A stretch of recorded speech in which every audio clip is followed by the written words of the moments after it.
Hello, and welcome to the August 2025 New Model Monday Live here at Bachmann, coming to you from Philadelphia, and as you'll see, also coming to you from Missouri. Yeah, we've got a special guest joining us tonight, along with myself and Matt, and we're very happy to have him along as we go through the mid-year product announcements. And that guest is, of course, none other than Tony Cook, the editor of Model Railroad News Magazine. Hey guys, how you doing today? We're doing great. How's the weather out in Missouri this week? We had a nice break in the summer weather. It's always so humid. It was really hot a few weeks ago for the St. Louis RPM, but it's been a little bit milder the last kind of making you think fall a little bit. How about you guys out east? Yeah, it's starting to head up into the 90s again this week, so Mm, the fall's sounding pretty good right about now. Mhm. August is the dog days of summer for a reason. Yes. Yeah. So our big thing, of course, this week or this month is discussing the 2025 mid-year announcements that we just released at the NMRA show in Novi, Michigan the other week, which, by the way, was a fantastic show. Tyler, I don't know, what were your highlights of the show? I think just seeing some of the layouts there, the layouts are always a highlight. The modulars that's set up. There's a particular group that's out of Upper Michigan. I can't remember their exact name right now, but they cover the kind of the iron ore mining region. That's always really impressive to see. There's also the Santa Fe all the way modular, which is just a really impressive rendition of the whole Santa Fe system in the 1950s, done by one guy. Wow. So layouts were great to see. All kinds of interesting things for sale. Picked up a few pieces for my personal model collection at home. It's hard not to, isn't it? Yeah, and I would be have to mention that we also took a offsite excursion, field trip, however you want to call it, to the Henry Ford Museum and Greenfield Village, which was really impressive. Oh, yeah. Wow. Cool. Yeah, that was, I think, one of the best museums I've been to in my entire life. I mean, just the amount of stuff that they have there, and the amount of railroad stuff is just incredible. Wow. Of course, one of the things being one of the products we just announced.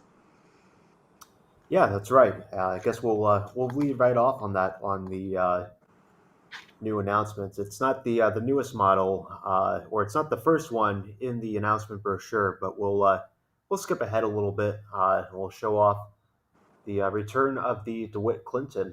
Uh, this is a very unique model, obviously, in our line. One of the very first successful steam locomotives in the United States. Returning to our line after an absence about 6 or 7 years.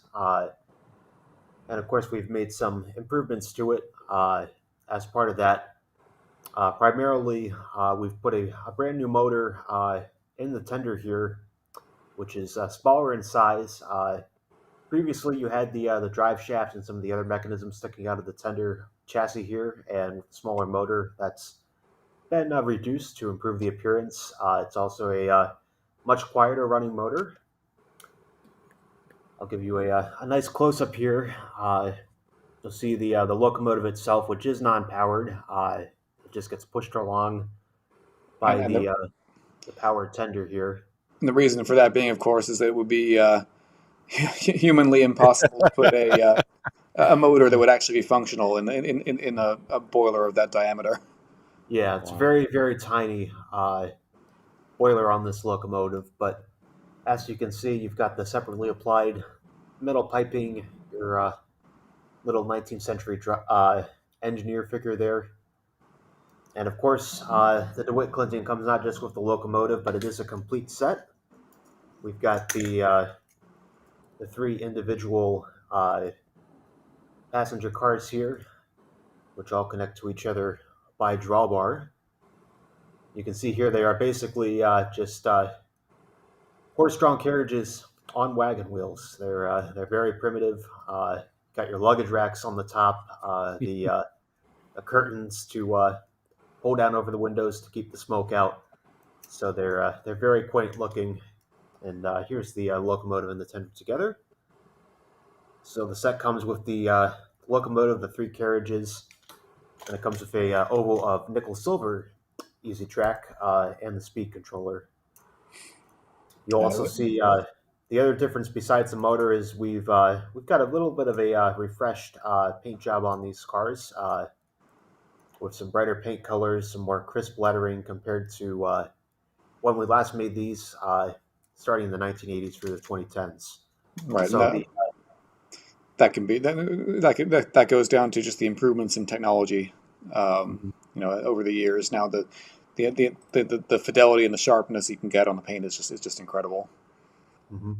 The Henry Ford connection, which you mentioned, and we posted a photo of this on our Facebook page a couple weeks back, is there is a replica of the DeWitt Clinton that was built around, I believe, 1890 or so by the New York Central, because the DeWitt Clinton originally operated on a predecessor to the New York Central, and it was a replica that was built with some what were described as remaining fragments from the original DeWitt Clinton. So it does have some original material in there. So we made sure to bring the sample over and get some pictures with the model in the foreground and the real locomotive in the background. And of course, the other cool thing about the Henry Ford Museum is you have the massive Chesapeake and Ohio Allegheny behind it, just showing how much steam locomotive technology evolved in just 100 years.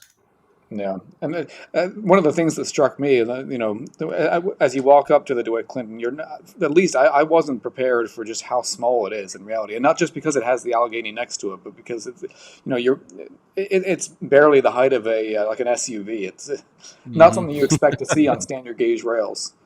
Yeah, I think I can Absolutely. actually. I'm going to grab another model off our display back here in the conference room. And this is not quite an Allegheny, but it's similar in size. This is our largest steam locomotive, the EM1, and then I'll bring up the DeWitt Clinton right next to it. So that's about the size difference. Yeah. So yeah, that's the DeWitt Clinton, and it's one of the several announcements. Are you going to show the brochure on screen, Matt, as we go through this? Yes. Since we were going out of order, I didn't pull it up yet, but I do have it ready to go here when you were ready. Yeah, let's do it. All right. So let's While see you're if pulling this that works. up, Tony, you got anything to chime in on the DeWitt? It's of course, a That's a model that has some history with Bachmann, and you're all about the HO yes. scale history.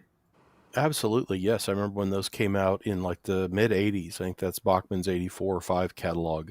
Had the group of there were some European trains and then those really early prototypes.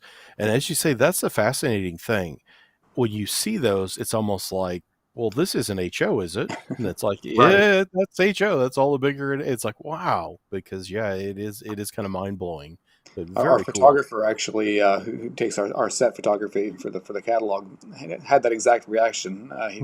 He looked at me and said, "Are you sure this goes on HO track?" Like, yep, trust me, it is HO. Yeah, Yeah. that's very cool. But it's a very neat piece if you've never had one and it's such a landmark, just in locomotive history. It's something to have. So yeah, that's cool to see it coming back. And I've Mhm. noticed that there's definitely been an upturn in interest in pre 1900 railroading in the last few years. So I think this is that's one of the reasons that it's being brought back now. Of course, there's some really cool looking 1800s era railroads I've seen cropping up on social media here and there. So excited to see it being added to those. It really is, and we talked about that I think in the last year or so. What the 440 Americans coming back, some of those that you guys have done, Hmm. and I had somebody, in fact, matter of fact, earlier today was on the phone with a freight car person that was talking about, I wish there were more books and prototype information on this that I always hear, well, nobody's interested in it. It's like, well, it's because there's nothing out there to follow and learn about. I said, no, I agree. It's kind of a chicken and egg thing that there needs Yeah. to be more out there to entice people, but I think there certainly is an interest, and it doesn't surprise me anymore when something like this gets announced and there's, a lot of interest in it. Yeah. All right. So I'm going to bring up the catalog here. Let me know if you can see this on your end. Can you Yeah. guys both see this? Yeah, I cannot see it in the webcast window. I do have the live stream up. I I do too, Matt. I've got it so Okay, I can see it in the corner awesome. there. Yeah. All Mhm. right, so we'll kick things right off with the first page here, which of course is the very timely for America's 250th anniversary. We've got the Freedom Train, not just the locomotive, which of course is something that we've has been a favorite in our line for many years, but we are actually doing the train itself. So Tyler, I'll let you take it from here and tell us a little bit about what to expect from this. Yeah, so this is a really fun, exciting project that is we were discussing and planning for the last couple of years, and we were able to get it announced right on time. So this is the 50th anniversary of the American Freedom Train, and we are going to be bringing out piece by piece a recreation of the complete consist, or at least as many cars as we can make with the tooling we have. So yeah, if you zoom in on there, we have the photo of the GS4, and then below that we have an illustration mock-up of what the consist will look like. It is still in the design phase. Some details are going to be are still to be finalized or modified, but this is our mock-up of what we have so far. So the set will include the GS4 and the two. They were called the showcase cars, which showed some of the highlights of the uh, artifacts and objects that were on board the American Freedom Train. For those who are not familiar, the American Freedom Train was organized to collect all sorts of artifacts and put together a exposition of America's first 200 years. And it was assembled as one long train which traveled around the whole lower 48 United States from 1975 to 1976. So those showcase cars behind the GS4 show off some of the highlights in that collection, the largest objects that they wanted to make sure that everybody could see. So I'm not sure if you could blow up the illustration any further than that, Matt, but is that as far as Let's it see. goes? Let's see. This is. See, I can blow it up, but I don't know if I can move around it. Okay. So On I can the I can zoom right into the middle here for you. on those showcase cars, Tyler, I remember what there's the Moon Buggy and like the Liberty Bell and a Model T Ford maybe. How are you gonna? Will they be little models inside the car, or how will they be represented? And I saw there was lighting too. I wanted to ask about that. Yes, so these cars do have lighted interiors. The displays within are simulated. They're going to be represented by 2D illustrations on a transparent interior insert. We considered having the physical models, but with the time frame for getting this out in time for the 250th anniversary and the amount of tooling costs that would be involved uh, for just a one-time project, we decided to go with the illustrations for now. That's not to say, down the road we may revisit that idea and have some physical models that can be put in there that will be available in separate sale. And I'm sure somebody will be cooking up some custom models, some 3D prints perhaps to represent those. But yeah, we can going from behind the locomotive. So you're going to be going from right to left here towards the rear of the train. We have it's a 1904 Oldsmobile that was in one of the first cross-country American races. We have a fire engine from the Columbia Fire Company. Dates back to the fire engine dates to the 1820s, I believe, and this was a fire company that got some financial support from George Washington, so it was known as the Washington Fire Engine. And right behind that is a replica of that the Baltimore, Ohio built of one of their early locomotives.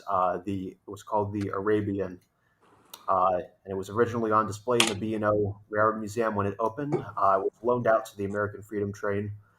Unfortunately, we don't know the whereabouts of where that locomotive replica ended up after the Freedom Train.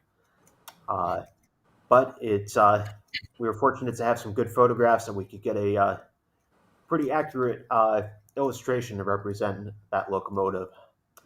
And then Yeah, moving back to the second car, there's a couple more objects. The first one is a pretty familiar shaped looking object. It is not the Liberty Bell itself. It is actually a twice-size replica that was built for the Freedom Train and was donated, I believe, by the American Legion. This was known as the Freedom Bell. It was an exact twice-size replica of the Liberty Bell as it was built, so it does not have the distinctive crack in it. And we do know what happened to that after the American Freedom Train. It was placed on display outside Washington, D.C. Union Station, and it is there to this day. Huh. Wow. Yeah.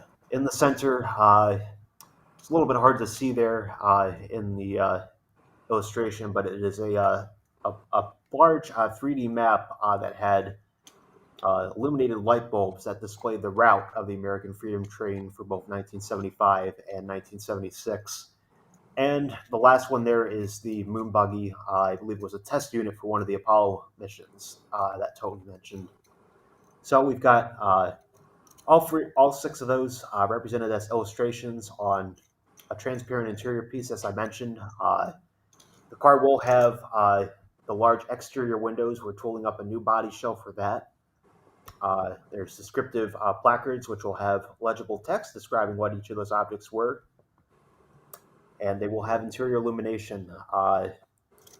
As the Freedom Train, even when it was not open to the public, when it was traveling at night or on display or parked overnight, they did have the interior of those cars lit up so that anybody who would happen to be walking by could still see inside.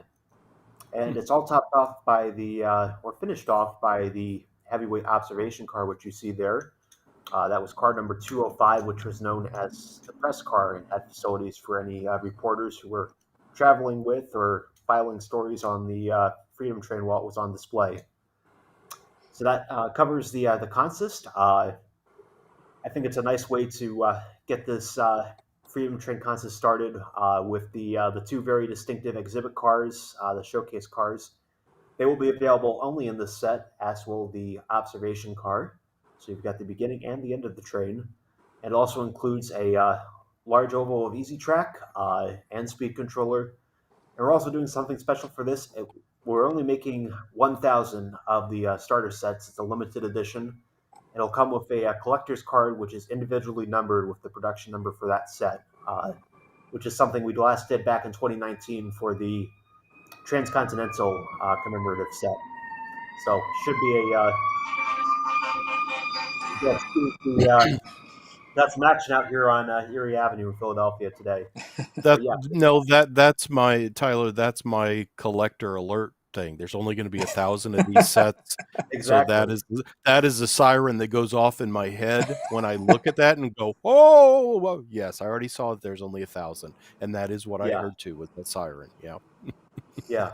Make sure to let your dealer know you're interested and get your pre-orders placed, because we expect these will sell out very quickly. I believe when we did the Transcontinental, which was also 1,000 units, they sold out by the time they had arrived in our warehouse. Mm-hmm. Wow. Now, Tony, do you have any personal memories of the Freedom Train? I saw it in St. Louis. I had just turned 10 years old, and I got to see it in St. Louis, and I have some pictures, not from that visit, but from Kevin Udaley's collection at White River, mostly the GS4 and that observation car that I think I sent to you, and we can take a look at those if you've got them. Those up here. Tyler, did I also read or see someplace the livery on the GS4 is being updated, enhanced, something? Yes, we did go back and using reference photos from the same time period as the original Freedom Train, just like that. We did some revisions to our existing artwork for the paint scheme. We updated to the correct road number font, added some additional safety stenciling, updated the builder's plates to make it the most accurate rendition of that paint scheme possible that we've done so far. Very cool. Yeah, that's an interesting photo there, because you can see the Amtrak lettering that was temporarily added to the tender. That may be something we have to reach out to Amtrak Matt and see if he would be willing to do in the future. Yeah. I don't think anybody's made a model of the of that with the Amtrak letter guide. I hadn't seen that until I saw this photo, actually. Huh. And then in addition to the set, there's 4 of the exhibit cars, which I remember. That's when you went through the train, you were on like a conveyor belt thing that you rode through, like like in Really? an airport. In an airport, it was like that, as I remember. And you went through and saw all of the displays, and the cars that have like those poster case, light box things, like at a or a movie theater. I think you're Mhm. doing 4 of those as add-on exhibit cars. That's what you actually went through as part of the exhibit. You were inside those cars, and they had like posters on the outside for the different, what their spans of years, I believe, Tyler. Yes, exactly. So we do have that on the front page of the brochure as well, right below the set. So, yes, the exhibit cars followed up the showcase cars with the large windows, and these cars, like you said, have the moving walkway going through them with the main exhibit inside, which was the main attraction of the Freedom Train. And each car represented 20 years of American history, 2 decades. So, for example, the car number 101 represented 1776 to 1786, and then 1786 to 1796.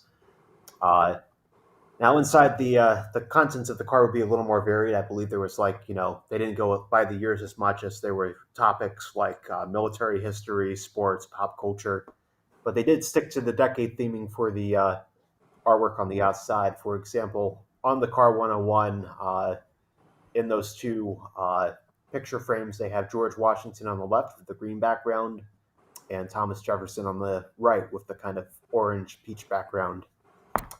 So yes, we will be offering 4 of these cars initially. There were 10 in total. We expect to, after we've gotten this initial production run out, we'll offer another 4 or 5 or 6 cars to give an opportunity to complete the consist based on demand. Just kind of allows us to leverage the risk of offering so many of these cars. We think the train set is going to be a big hit for sure. We recognize, some people will be just happy with the train set. Some people will want to go ahead and complete the whole consist. So we're doing it in phases in this way. But as you can see, we've got cars 101, 102, 103, 104, which takes you all the way up to 1856. So covers the whole period from the Revolutionary War to just before the Civil War. That's very cool. And are the And one add-on more, cars, is that a set or the individual? I forget. Are they separate? Each one, there'd be 4 cards yeah, you could buy, or are they sold as a set? they will be individual. So Okay. whoever wants to collect and build the entire consist, they can do it at their own pace. And one more And note I want to make: the disclaimer down at the bottom. The artwork for these panels on the exhibit cars and just some additional research and some really great reference photographs and diagrams for the Freedom Train. They were all provided by Todd Shanoff from Acumen Media. He runs the websites freedomtrain.org as well as themetrains.com. And he's just, for the past couple of decades, been researching and telling the entire story of the Freedom Train and all kinds of other special exhibition trains from throughout the history of American railroading. But the Freedom Train has really been his big one. He covers both the American Freedom Train from 75 and 76 and the original Freedom Train from the post-World War II period. And he has complete equipment rosters, all kinds of great reference photos.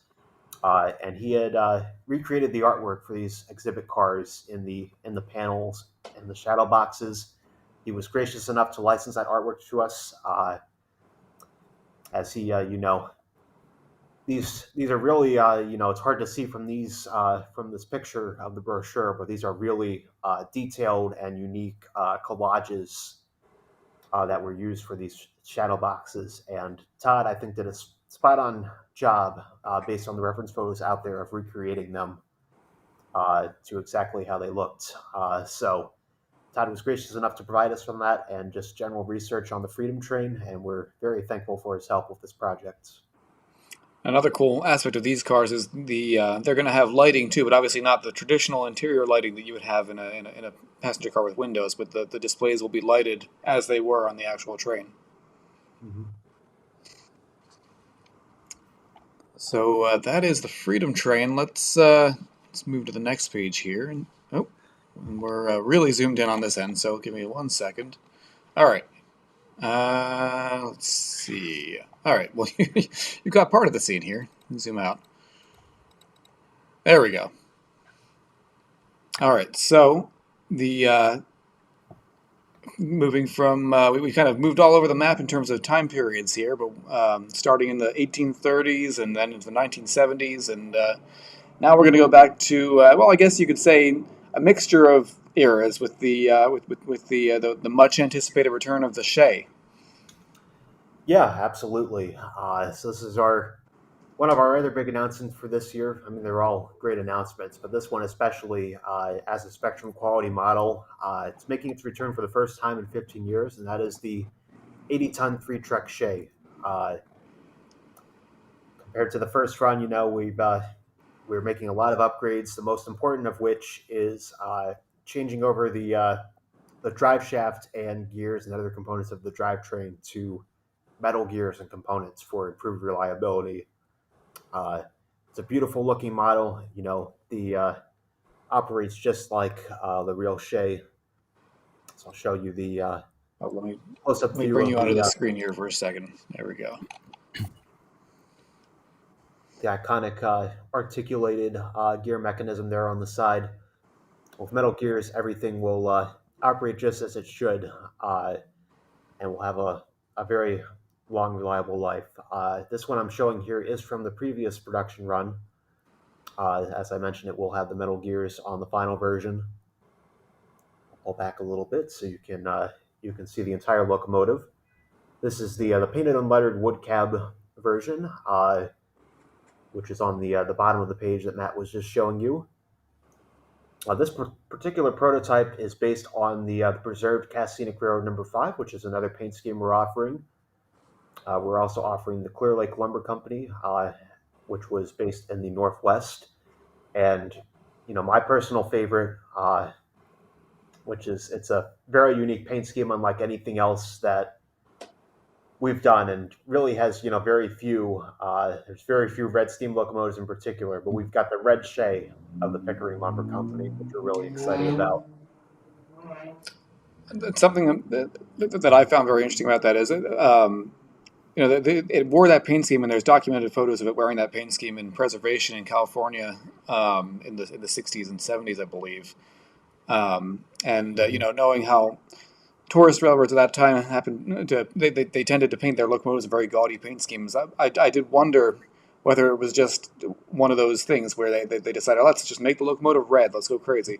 But they actually, believe it or not, it was actually the based on the original paint scheme that these wore, but in the start of their service lives, they actually sanded down when they were restoring the locomotive to find the original red paint to get the tone correct. So it actually wore that paint scheme twice in its life.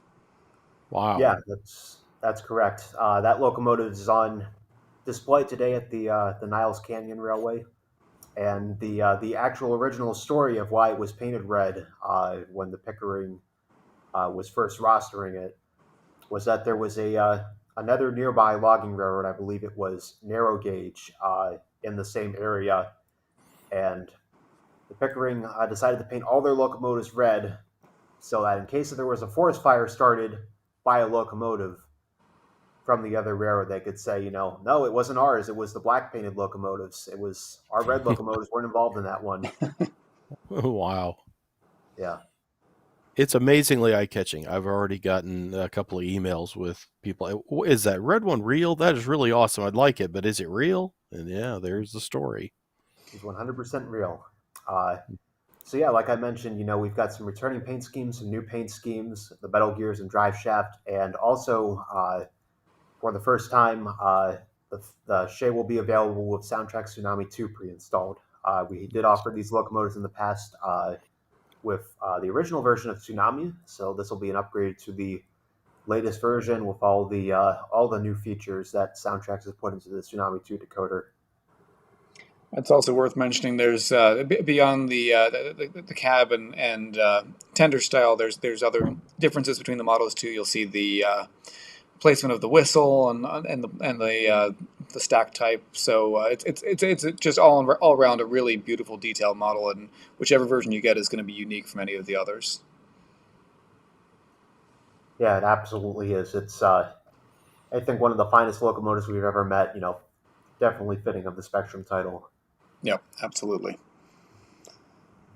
And also worth mentioning about the prototype that it's based on, the cast number 5. We're also doing the updated version of that paint scheme too, because obviously that's the one of the 4 here that we have released in the past. But this will have the updated paint scheme to reflect how it appears on the railroad today. That's correct.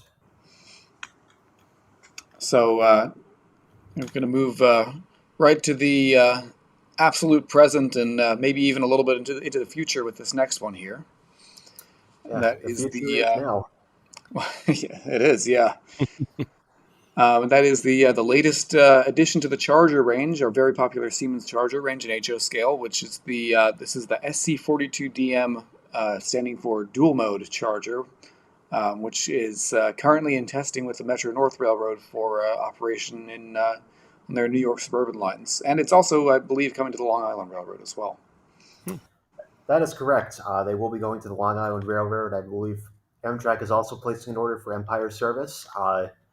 So yes, we don't have a photo or any artwork to show the model at this time. We just have the prototype photo that Metro North was happy to provide to us. This is our second licensing collaboration with MTA, and as part of this, we're bringing in the dual mode Charger. So just like all of our Charger models, has all the features you come to expect and love. TCS WOW sound on board with audio assist, the keep alive capacitor, all the lighting functions, the interior work light, flashing ditch lights, cab light, and of course, you'll the eagle-eyed viewers out there and rail fans know that even though this is based on the standard Charger model, there are some differences compared to the straight diesel versions that have been put out previously. The most obvious one, of course, is the trucks, the dual mode trucks, which are equipped with the third rail shoe on the outside. So we'll make sure to Which, replicate that. ironically, we're not actually present on the prototype when this publicity photo was taken, but they are there. Yes, but there's also some more subtle differences. There's a different vent arrangement, different doors on either side of the car body itself.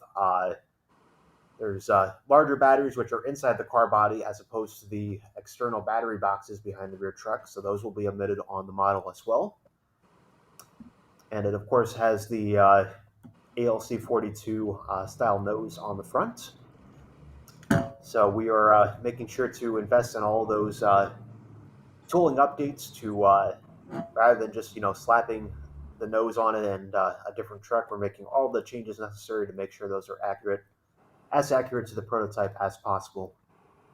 Yep. And yeah, like Tyler said, this is the second model that we've worked on with the MTA. Fantastic licensing partner, and we're excited to continue working with them. So let me scroll down here a little bit and go to our other new HO scale Siemens product announcement. And this one, of course, is one that we did soft announce way back in 2019 when we announced our first partnership with Siemens to produce models of their modern North American prototypes. And ever since the soft announcement, which I believe was just one line in a press release, we've had people saying, "When are you going to do the S70? When's the light rail vehicle coming out?" And for good reason, too, because there's and up until now, there hasn't really been a ready-to-run option for transit modelers for North American prototypes. So we're very excited to be able to finally say that this product is in motion. This project is in motion now, and we are going to be bringing out the S70. American transit modelers will finally have something prototypical they can run on their railroads. What a Yeah, cool prototype. And I think, did you guys get to go visit? I saw a picture of all of you and a couple other folks from Bachmann in front of one of the red units. We did, yeah. We went down to San Diego. We were very graciously hosted by the San Diego MTS, the Metropolitan um, Transit. Sorry, I'm going to butcher their name, but the MTS. And yeah, they allowed us full access to one of their latest cars that actually hadn't even gone into service yet. It was and going through its last checks before entering service, so brand new.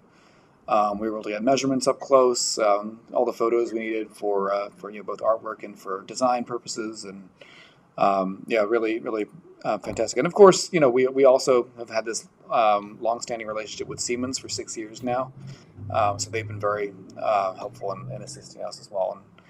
And it's really thanks to their the involvement of these brands that we're able to confidently say we're going to be bringing out a highly detailed, accurate model of this prototype.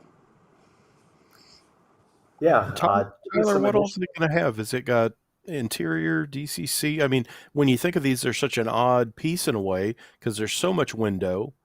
Like how does the mechanism? This has got to be a challenge to design and put this together. It really is, and that's one of the reasons it took us a while to make the official announcement after we made the soft announcement with Siemens.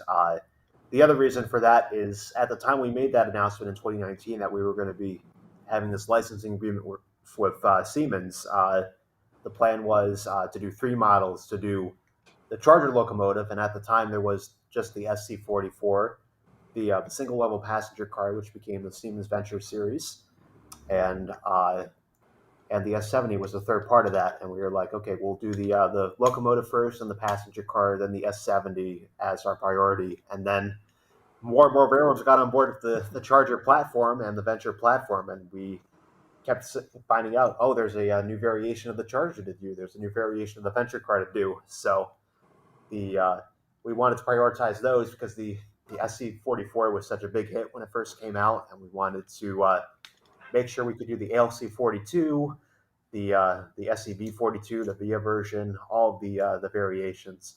But yeah, getting back to the S70 and some of the challenges it presents, we're in the design phase right now, and we've already come up with a couple solutions to some of those big questions. And first of all, we are going to have a full interior in the on either end of the free car unit here, the A car and the B car, which have the operator's cab on them.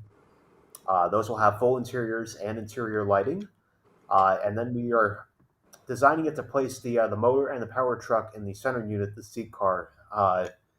Depending on the space that we're going to find available for that, we may be able to have a partial interior, or it may just be a simulated interior. But we're putting in the seat cars that we're sacrificing as little interior space as possible. These models will be DCC ready in this initial run.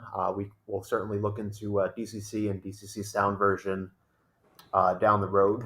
We're offering it this way to give the maximum flexibility for the consumer, because we know there's a number of transit modelers who use straight direct current and some who prefer DCC. For those who prefer DCC, we will have a 21-pin plug included for the decoder installation of your choice. And besides just all the operational features, just like with the Charger variations, we're making this as road-specific as possible. We found that the S70 was not just a single model. It's really more of a platform that is very customizable depending on the operator's needs and preferences. There are 2 styles of noses, which you can see below on the if you compare the upper right, which is the Charlotte Lynx, compared to the San Diego and the Houston below it. There's different sized and curvatures of the windshield area going down into the nose, different headlight configurations. The pilots on either end can be opened or closed. Some operators like to keep them closed at all times. Some will keep them all open. Some of them they'll open up the pilots if they're doing multiple unit operations. So the out of the box, they will be configured as they are in the prototype. For the operators who do take the pilot covers off, we will have an interchangeable pilot cover and a drawbar to connect multiple units together. And there's even down to some operators have one pantograph, such as the MTS San Diego trolley, and some have two, like Utah Transit Authority's TRAX system. So it's a lot of different variations to come up with. We're doing a modular design approach to make sure we can mix and match, with the common element being the A, B, and C cars besides the noses. So it's a lot to keep track of, a lot of different variations, and thankfully the Siemens team has been a big help for us. MTS San Diego, as you and Matt mentioned, gave us a lot of access and lots of information and the ability to take reference photographs. And we've also been having some good communications with the other operators. As you can see, we've got 4 in this initial release: the UTA TRAX, Charlotte Lynx, City Lynx, MTS San Diego, and Houston Metro. So 4 different officially licensed transit agencies, all with their unique different features and configurations, and of course the paint schemes. So it's a very unique project.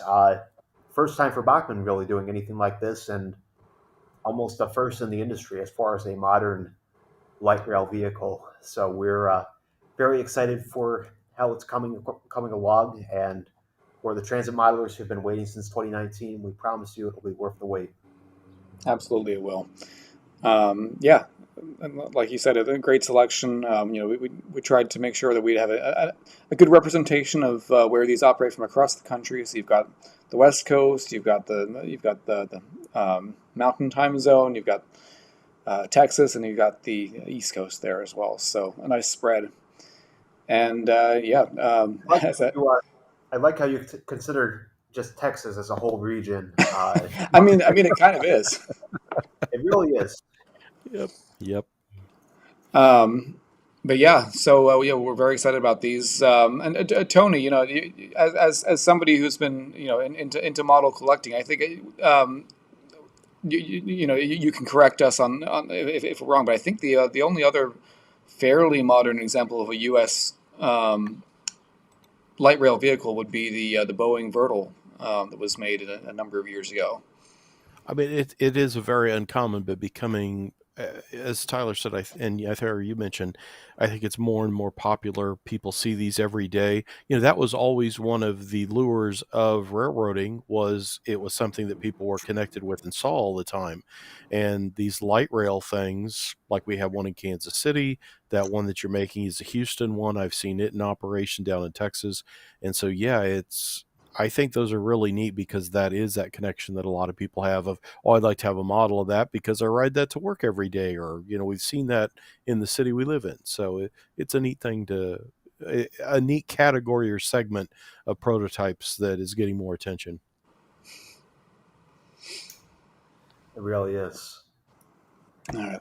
So let me see what we have next here. I got to move to the next page. So bear with me here for 1 second, because I'm all zoomed in. There we go. All right. So that pretty much concludes our HO scale motive power, or separate sail motive power.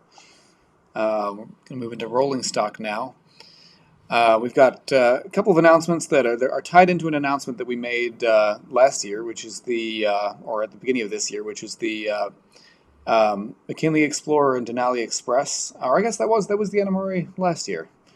The McKinley was in the NMRA last year, and then the Denali came in this year's catalog. All right, that's what it was. You're right. But yeah, so we've got the sets coming out, of course, which include the current day Alaska Railroad paint scheme for the first time, in addition to the new unified paint scheme on the cars that both the Denali Express and the McKinley Explorer operate in reality. And just as we've done in the past, we're also offering the separate sail expander cars, which are great for either expanding your set, or if you have the cars from the previous run or the sets from the previous run. They are running right now as they work to update their fleet in reality in consist with cars in both schemes, so you can replicate that. These are awesome cars. These are the Colorado Railcar Ultra Domes. They are both I believe the longest and tallest passenger rail cars in North America. I think they're actually taller than than a intermodal double stack. So there are only certain areas that they're permitted to run, and the Alaska Railroad being one of them. Really cool cars. These come with lighted interiors, fully detailed interiors, which of course is important when you have a dome style upstairs. And in the separate sale version, you've got I believe this is called the is this the B car or the A car? I don't know if you happen to remember that, Tyler. Yes. So the set includes one A car and one B car. This separate sale run is all A cars, which are the more common. And these, from what I've been told, these have the kitchen on board. Mm-hmm. So these are going to be a great addition to anyone's railroad who may have been on the Alaska Railroad or on the one of these cruise trains in reality, or who just likes to model something a little different, a little more unique. Yeah, I think I may have told this story on the live stream before. Back in 1999, when I was 2 years old, I had trains from my father and my grandfather, but my parents got my brother and I our first train set of our own, which was the original version of the Bachmann McKinley Explorer. So it's cool to kind of come full circle and work on the new set version as well as the new separate sale cars. Yes, Just, was just that to paint put it scheme? into context. Yeah. Very cool. And how old were you, Tyler? 2 years old? 2 years old, if you can believe it. I think my first set it's 68. I think I was 2 years old. Man, Yeah, you guys it got was a little bit.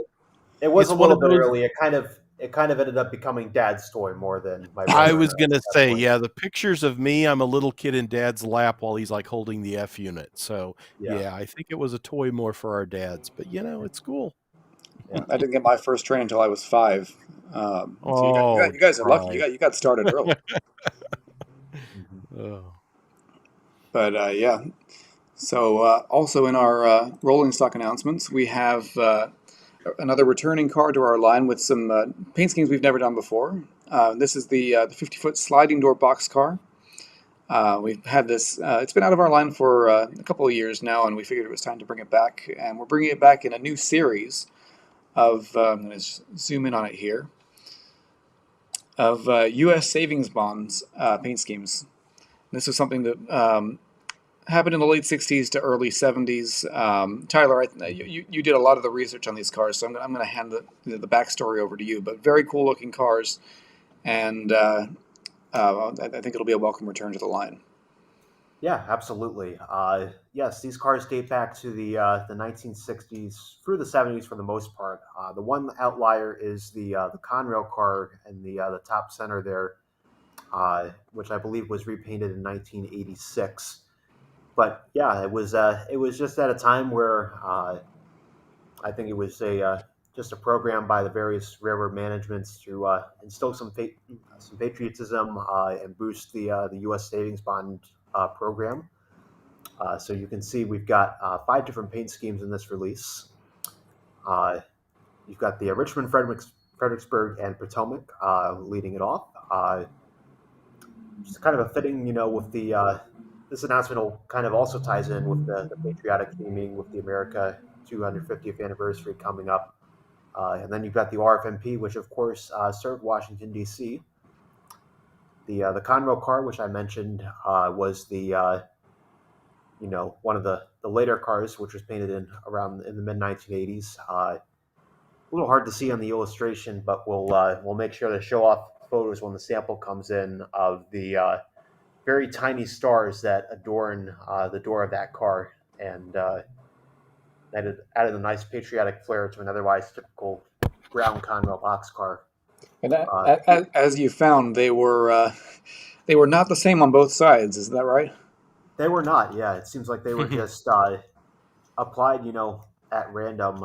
We had a similar situation when we did in Williams the model of the Conrail Savings Bond GG1. The stars did not match on both sides. And I mean, hats off to you because you had to do that differently. You had to do all those stars individually in the exact different patterns on both sides to get it right. That's right. It was that was not one of my favorite plots, but it's all about going the extra mile for the detail. Absolutely. Worth it in the end. Yeah.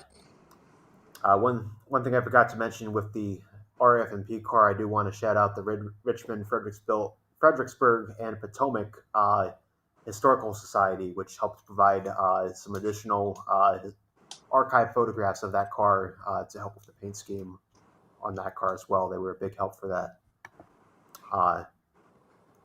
So the third car in that series is a Louisville Nashville car. It's kind of interesting that their car was almost identical to the RF&P, and they had a couple cars painted that way. There was no corporate connection between the two railroads at the time, so what I suppose happened is they both individually reached out to the appropriate government agency for graphics they could use for the savings bond program, and they both used the same graphics on their cars. Or it's possible one of them was copying the other. I'm not quite sure, but they're nonetheless they're both very nice looking cars. You know, they've got the unique shade of blue for each railroad. You've got the silver door on the RF&P and the blue trucks on the L&N to differentiate them a little bit, make them each stand out. We've got very colorful car below that, the Northern Pacific, red, white, and blue. Probably the most patriotic one out of the bunch. I mean, they're all great, but just a very standout car for the Northern Pacific. And finally, the Reading, which also had several saving bonds cars with the Eco logo on the door and the Share and Freedom by U.S. Savings Bonds lettering going across the car on top of their normal paint scheme. So yes, as you mentioned, the 50-foot sliding door boxcar making its return to HO scale after a couple years away. These cars feature, as the name says, sliding doors, a simulated wood floor interior. Per the prototype, they come with and without roof walks included.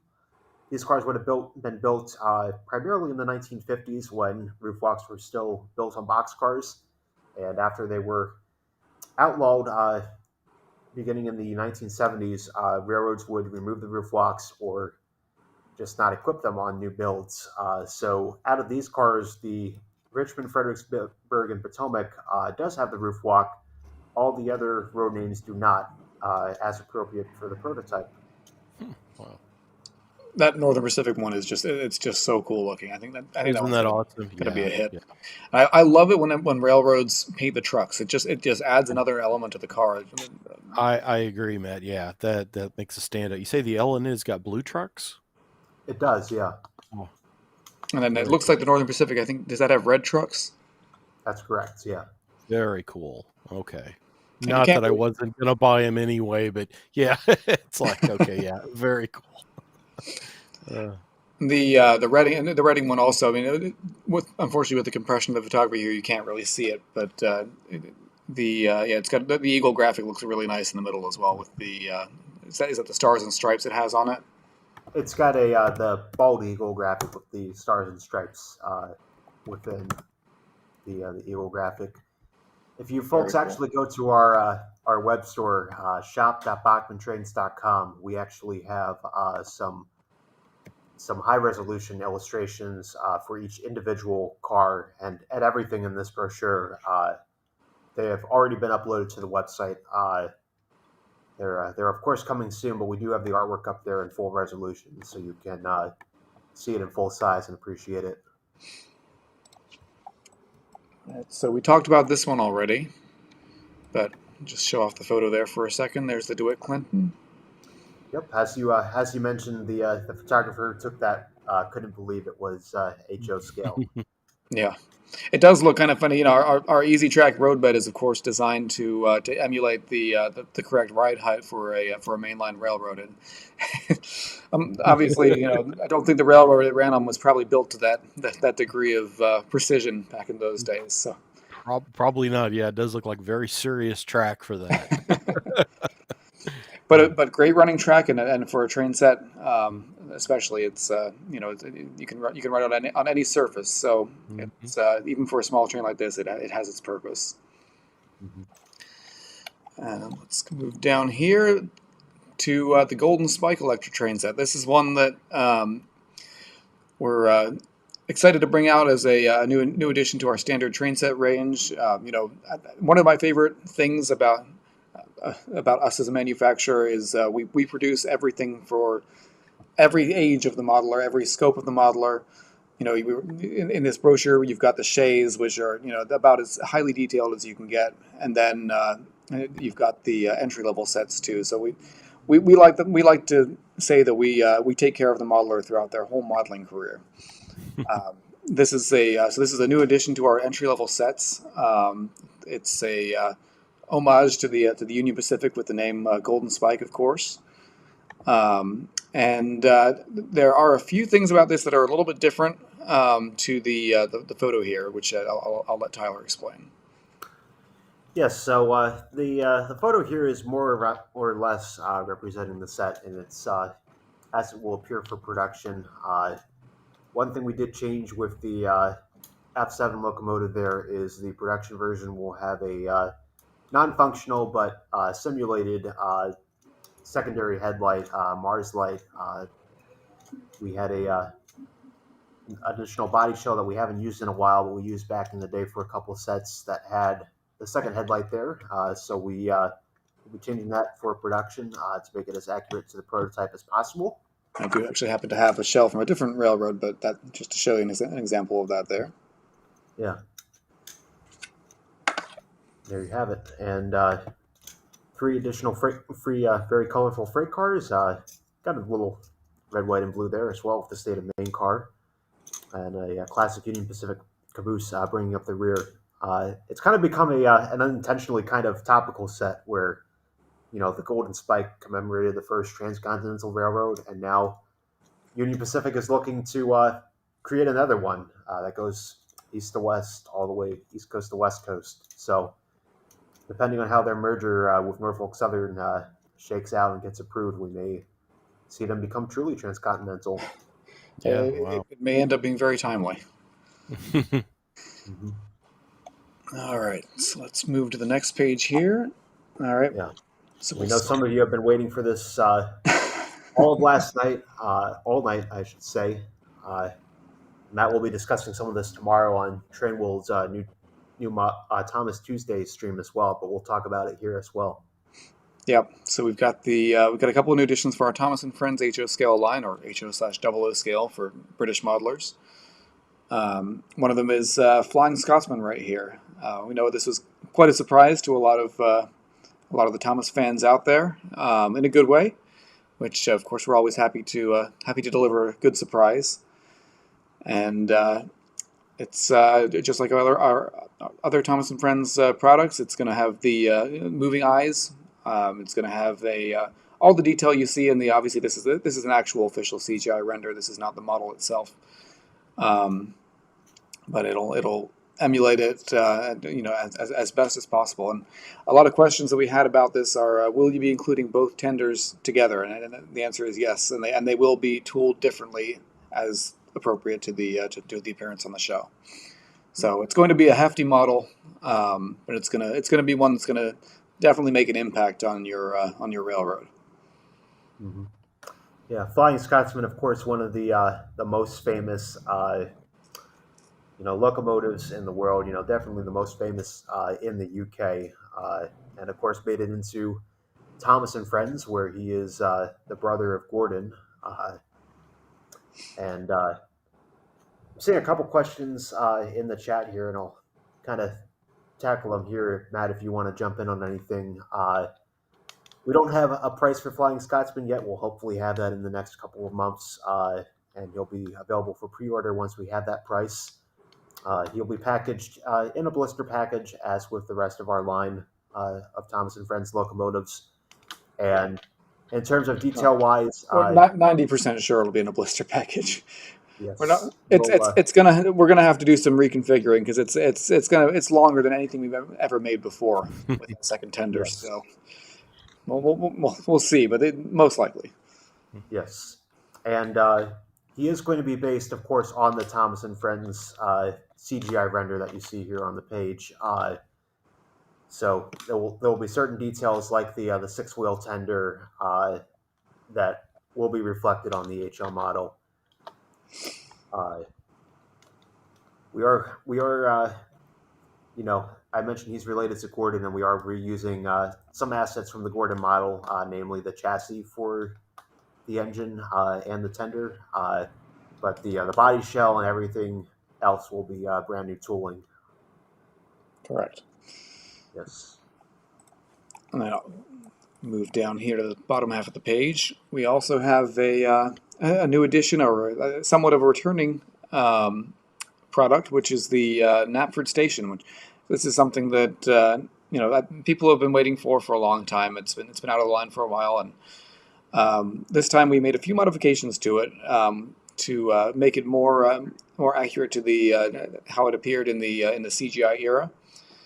So there's a few paint modifications. You can see the colors are a little different, and we're also offering it as a more modular set. So it only comes with the one central roof section. It's actually two sections that you build together, but it's one central section, and it will still be expandable as the previous version was. So you'll be able to build it as many different platforms as you want, depending on how many sets you buy. Yeah, Knapford Station, of course, one of the iconic, Thomas and Friends locations, and it's great to have it back complementing Tidmouth Sheds, which we brought back a couple of years ago. And of course, it's only representing a small section of the entire station, which is 6 tracks and I think 3 or 4 canopies. But that's for those who have the space and are really dedicated to having a full-size Knapford Station. All you need is a couple of those kits put together, and you'll have the full thing. And a whole lot of plywood. Yes. And moving to the other side here, we have our N-scale announcement. I say announcement because there is just one this year. Now, there's no concern here about whether we're not phasing out N-scale. We've had some people ask. Yeah.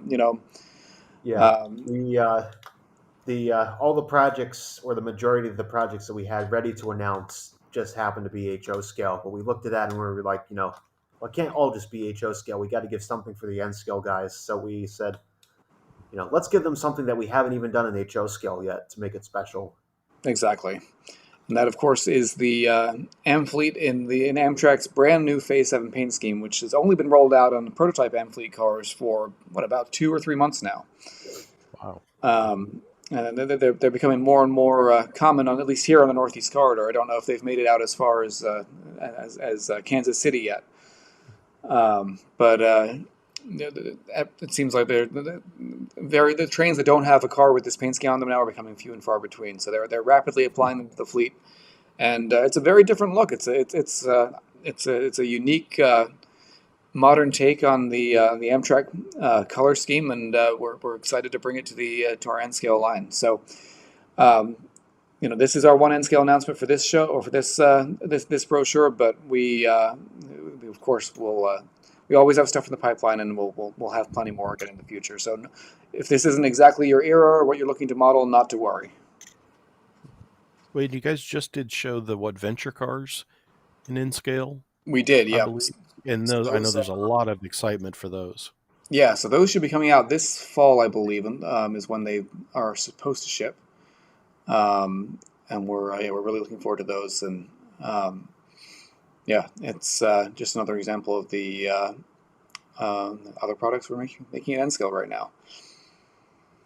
So that does conclude the brochure. Just one note I do want to make on these cars is they do have full interior lighting, and lit red marker lights on the ends as well. So just all around very cool cars. We're doing the 2 coach class cars, so we have 2 different road numbers for that, so you don't have just one coach car for your consist. And then we've got 2 variations of the cafe. We've got the cafe business class, and then we've got the standard cafe car as well. And as soon as we have information for further cars like business class, I'm sure there's a good chance you'll see those in the future as well. Mm-hmm. Yeah, they'll come along sooner than later. We weren't quite ready to announce them yet.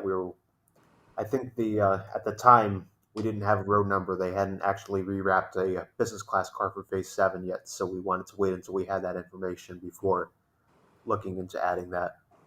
All right. And that's just about it. So, Tony, hopefully we piqued some interest there for your collection. I was already pre-sold on the American Freedom Train, and I know I looked at those savings bond cars, but now that Tyler's talked about them a little bit more, yeah, in fact, I'm gonna have to get those into Model Road News too. I already wrote up the Freedom Train announcement and have it come in one of the issues, but the savings bond cars are awfully cool too. So neat stuff. And now pricing, that's the thing I always get asked, because I know you guys, when you put the announcements out, pricing's not set yet, correct? That will come at a later date. Yeah, we do have pricing that will be available soon for some of the products that are going to be here sooner rather than later, like the Colorado Railcar Ultra Domes. But yeah, for the most part, pricing is still being worked on.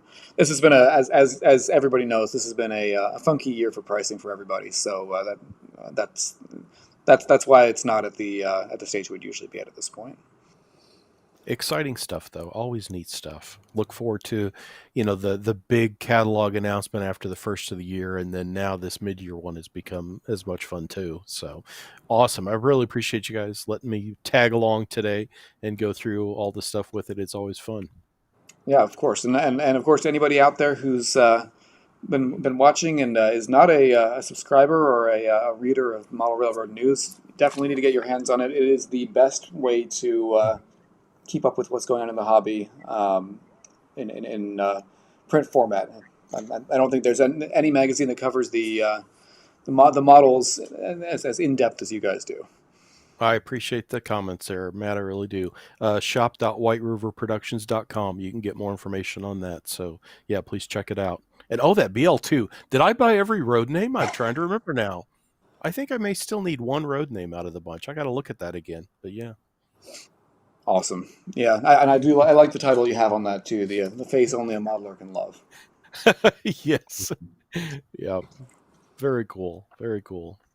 Yeah, it's I've heard people say the BL stands for beautiful locomotive, and there's another thing that it could stand for that we're not going to mention on here.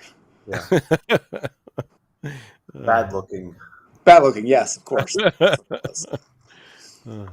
All right, so we are going to do a little bit of a Q&A, because that's the part of our stream that we always like to do. We like to interact with our customers. It's an important part of being a model railroad manufacturer is being in touch with what the modelers out there are asking. So we have gone on a little bit longer than usual. It's been a lot to talk about. So we are going to talk about that. We are going to do that. It may be an abbreviated one, just a few minutes, but we'll try and answer as many questions on here as we can.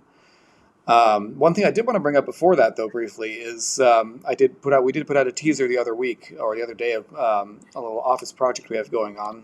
This is something to look out for in the near future. Let's just bring up a photo here. Let's see. All right.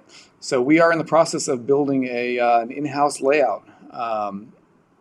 Obviously, we have layouts that we shoot on for our promotions, our video, and our photos and stuff, but they're predominantly show layouts. They're not necessarily designed for the task that they're mainly used for now. This is a little teaser look at the layout that we're building specifically for our photos and videos and our marketing content, and we're going to be taking you along for the ride, so to speak, as we build this. We're going to be making a video series of how to build a layout with Bachmann, because one of our goals on this is also to build the layout using as many Bachmann products as possible for every stage along the way. Yeah, that White Pass photograph, that is not, it would be great to have the layout look that great, but look at the left-hand side of the screen. I can only dream of it being as detailed as a real-life White Pass scene, but we'll see what we can do. That's fun. That's very cool. So you guys are just going to work to play with trains? Some days it is like that. That's what it is for me too. It's not a bad deal. Yeah. Not at all, no. But yeah, so that's just a little teaser for that. We'll have more to show. Hopefully, the first episode will be up before the end of the month, and we'll be kicking off our Build a Layout with Bachmann series. So, Tyler, you want to start from the bottom, and I'll start from the top, and we'll try and work through some of these questions. Yeah, let's do it. We'll go through the questions. If we don't get it, we'll do our best to get to every question that we can. If your question doesn't get answered, or you are not watching this live and you have a question, just drop it down in the comments section on Facebook or YouTube, or you could send an email to info@bachmanntrains.com. Any new G-scale stuff is the first one I've got here. Nothing to announce this year in the NMRA brochure. We do have some upcoming projects we're still working on. We've got our large-scale building kits, which we are hoping to get in within this year. And we're also working on the 2-bay offset hopper. So stay tuned for more updates on those. Yeah, that 2-bay offset hopper is going to be a really cool model. It's the perfect size for a large scale railroad because they're so big, and it's a nice compact hopper. It can make tight curves. It's a really nice car. Yeah, and a very common prototype as well. Absolutely. I'm seeing a lot of. I'm still scrolling here to get to the first question because I'm seeing a lot of shout outs from different places around the world where people are tuning in. It's That's always cool. fun. I think I say this every stream, but it is always fun to see just how many places from around the world you guys are tuning in from. Yeah. Ireland, Alabama, New York. Did have some questions on some of the other Thomas announcements from the past year or so. Matt, if you want to elaborate on any of these, feel free if you can. All I can say, from our end, from my perspective, for HO, Sydney, and mainland diesel, and diesel and Paxton for N-scale, they're all still being worked on. They're in the design phase. We don't have anything to show for them right now, unfortunately, but stay tuned. Yep, I think you pretty much summed it up there. I got a question here. Will there be any F9s or F8s coming soon? F8? Hmm. I'm not aware of an F8. No. Yeah. The Or F9, F9/F8A. It might have been a typo. F might have been an F9/F9A. In any case, we don't have any F9s coming out in separate sale, but we do, of course, have the F7 that's going to be available in the in the set. That's not something that we have in our separate sale line right now, but you will be able to get it in the Golden Spike set. And like Tyler said, we're using a configuration that we haven't used in a while on that. So it's this set will be the only way you'll be able to get that configuration of our F7 model. mm-hmm. Yeah, we did have an F9 in many of our starter sets back in the day, going back to the very beginning, Tony, as you're surely aware. That tooling has been retired at this point. It was one of our very first HO scale models. If we were going to bring it back, it would need quite a few updates to bring it up to our current standards, but not out of the question that we could look into it if the demand is there. It's an interesting comment here. Not a question, but somebody said the Amtrak lettering for the 4449 was put on for its return trip back home. I think I have read that someplace. Might have been on the one gentleman's website you talked about, which is you want to go down a rabbit hole. That that Freedom Train. I recommended that to people when I get questions about. I said, "Oh, that's an amazing website." Yeah. Mm-hmm. Let's see. I do see a question here. Is the Shay going to have the same problem as the first run, where we have to replace the gears on the trucks? So the one of the biggest things and one of the main reasons actually we're bringing out this new run of the Shay, aside from it just being time because it's such a great model, is we are redoing it with metal gears. So it's going to be a durable, long-lasting model. The performance is going to be smooth. It's going to be it's not going to have the issues that the previous runs unfortunately experienced. So yeah. I have a question asking about TriMet Max, which of course is in Portland as a road name for the S70, and it is something that we have actually looked into. Portland has a couple of differences in their configuration. They're kind of the odd one out in how they configure certain things compared to the other operators we're offering right now. Just to, I mean, I could go all day, about all the differences we found, but one of the most obvious ones is that they only have a cab on one end. The What would be the cab on the B car, the rear end, is used for additional seating, and I believe they are slightly different in length as well. So with how we're designing the tooling, we may be able to offer that in the near future, but we decided to stick on to these 4 road names initially, but it is something we are considering for a future release.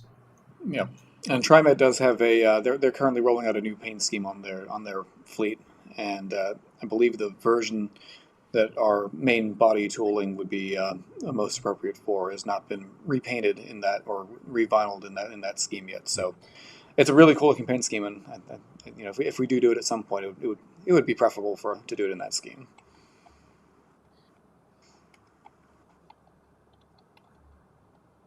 This is not a question, but I had somebody shout out as I was taking a drink here. It's the official Bachmann water bottle, and it's not quite official. This is just my own bottle that I did put an official Bachmann sticker on it.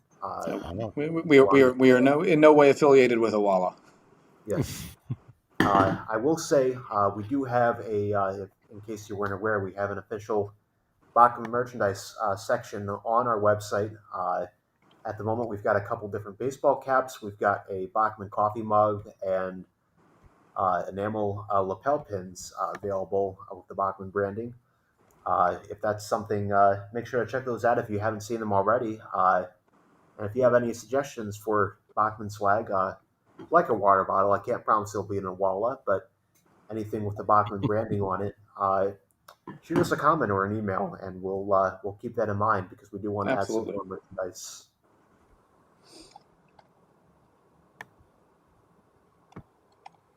Scrolling through here, let's see. I think that may be most of the questions we've already been through already. That we've had a lot of comments and not so many questions this time. I guess this was more of an informational stream than a open forum one anyway. So let's see. Someone said, "Please tell me that BL2 was N scale." Unfortunately, that was an HO scale BL2, but you never know what might happen in the future. Mm-hmm. Now, Tony, do you collect other scales, or is it just HO? I would like to be able to say that I'm able to keep myself to one scale. However, no. Yes, I've got a whole shelf of ON30 spectrum stuff, some G scale, N scale, because you'll start collecting things and think, oh, that's neat, that's never been made in HO, or that's just like the HO. Like on a lot of the Bachmann stuff, I like to collect the N versions to go with some of the vintage HO I have. So yeah, no, unfortunately I can't keep it even to one scale. Yeah. Good luck with that. Yeah. I can appreciate it because I'm HO, my layout's HO, but I still have O gauge, and now I've started collecting some ON30, which is I'm getting into dangerous territory now. So oh yeah, I know. When I see those big green boxes, I'm like, oh, I need to get my ON30 out. Yeah, it gets a little crazy. And yeah, the Williams O, like speaking of the BL2, that's one of those that you guys have made in for the Williams line over the years. And I've got a stack of Williams locomotives that it's like, oh yeah, I forgot I occasionally get hit with that and have to have one. So yeah. And the hard thing now is, especially somebody who enjoys modeling passenger contests, seeing those venture cars in N scale when those first samples came in. I for the first time in my whole life, I actually started considering, do I want to get into N scale as well? See, that's how it happens. And So you know, remember, doing the magazine, the samples come in all different scales, and yeah, there's times where I think, well, wait a minute, maybe I should have some of this. So Yeah, and I don't it's know what it very is because those cars are available on HO too. Oh, and they're beautiful. Yeah, no, I have those. Yeah, those they're great. But then suddenly, again, that's what happens to me. And suddenly, it's, well, I do need a G scale. Well, like the big dash, which is it, Tyler? It's a dash 8 or 9 that you guys brought out. for which scale? Large scale? Oh, G scale. Yeah, Yeah, that would be Yes, the that Dash was Nine. the yeah. Dash 9. I mean, that was so cool. Yeah, I bought 2 of those because it was like, wow. So I gave one away as a Christmas present. Yeah, I've got a UP Oh one. man, that now So that is a Christmas present right there. that was to one of my reviewers. He's got a son, and they do a lot of stuff in the St. Louis area with garden something or another. And you guys, I forget what show it was at. Were you at a garden show or something? Because I remember he sent pictures looking at the new Jeep 40s, and I think he got a Bachmann hat, and he was so Mhm. excited. And his dad sent me a picture of him wearing the Bachmann hat. I said, "Oh, that's so awesome! Did you get me one?" It's like, oh, and you kind of see the look of, "Oh no, I forgot to ask." Mhm. If you need a Bachmann hat, we will be more than happy to give you a Bachmann hat. Yeah. But yeah, we were at a couple of large scale shows this year. Was that this year? I think it was in the last year because they're Okay. in the St. Louis area. I think So is where they would have. Yeah, I I don't don't think we did know. any large scale specific shows in the St. Louis area, but we were doing the Northeast large scale show. And Tyler, correct me if I'm wrong, Yeah, I because think typically we have somebody. it was probably the National Garden Railway Convention. Yeah, Okay, yeah. I've got a question here, but and again, stop me if I didn't hear you already answer this about the Leviathan. If we have an update on when the Leviathan's arriving. uh, not an exact update. That is one of the projects that's had its shipping date and production pushed back due to the tariff situation and rearranging our schedule. So no date for that at this moment. We'd love to get it in by the end of the year. It's not a promise, but hopefully that's what we're aiming for. I do see a similar question about the Dreyfus Hudson, and again, similar story with that. We're hoping by the end of the year, along with the smooth side passenger cars in the 20th Century Limited scheme. We're very eager to get those on site because we know a lot of people are excited for those. So it will happen as soon as we're able to. We do have some good news though, and I don't know if anybody's asked this specifically this time. But the Acela 2 has a official arrival window.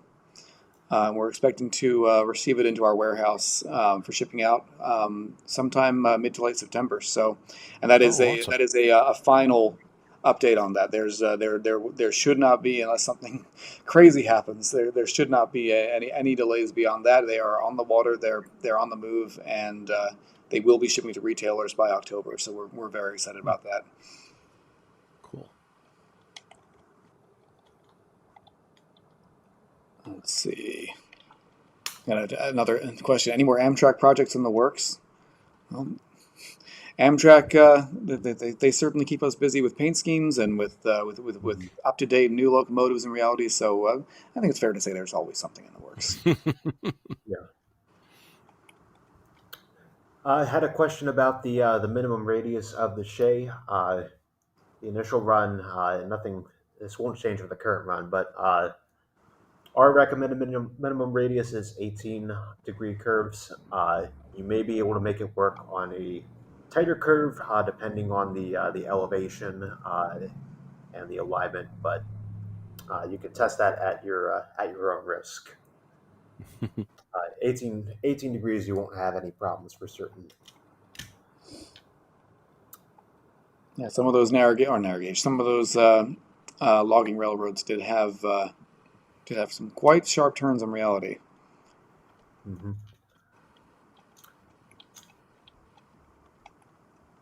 Let's see.